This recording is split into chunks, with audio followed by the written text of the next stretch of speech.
यहां पर हम भगवत गीता का अध्ययन करने बैठे हैं, तो मेरा कर्म क्या है, हो सके उतना डिटेल में जाकर, हो सके उतनी स्पष्टता के साथ, हो सके उतनी क्लैरिटी के साथ भगवान श्री कृष्ण की बातों को आपके अंतःकरण में स्थिर करने का प्रयास करूं। यह मेरा कर्तव्य है, यह मेरा स्वधर्म है। अब उसकी जगह में इधर उधर की कहानियां, उधर उधर की बातें, उधर के कुछ गाने बजाने, तालियां बजाने, ये सब शुरू करूं तो मैं अपना स्वधर्म चूक रहा हूं। आपका यहां पर, इस स्थान पर, इस समय में कर्तव्य क्या है? भगवत गीता का अध्ययन। कर्म यह है आपका। अब यहां बैठा हुआ, आप तो सब मेरे प्यारे हो, मेरे अपने हो और समझदार हो। कोई यहां बैठा हुआ कहेगा चलो हम फूल की मालाएं बनाएं, कर्म ही तो कर रहे हैं ना हम, कर्म है हमारा, ये नियत कर्म नहीं है। नहीं, हम तो भगवान जी के लिए फूल की माला बनाते हैं। बाद में बनाओ, अभी ये गीता के अध्ययन का समय है। फूल की माला बनाना, भगवान जी के लिए बनाना, वो सब अच्छे काम है, लेकिन वो इस समय का नियत कर्म नहीं है। नियत कर्म को समझना ठीक से। युद्ध च, कर्तव्य जो है,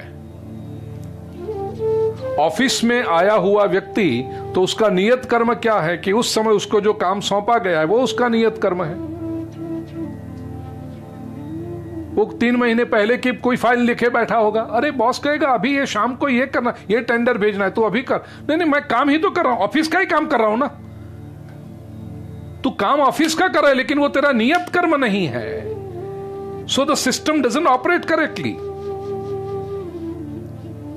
ये छोटी छोटी बातें प्रिय स्वजनों, भगवत गीता के आधार पर जब हम समझते हैं जीवन में क्यों व्यवधान आते हैं, जीवन में क्यों विपरीतताएं आती हैं, हिंडरेंसेस क्यों आते हैं, क्योंकि प्रत्येक व्यक्ति अपना नियत कर्म नहीं कर रहा है।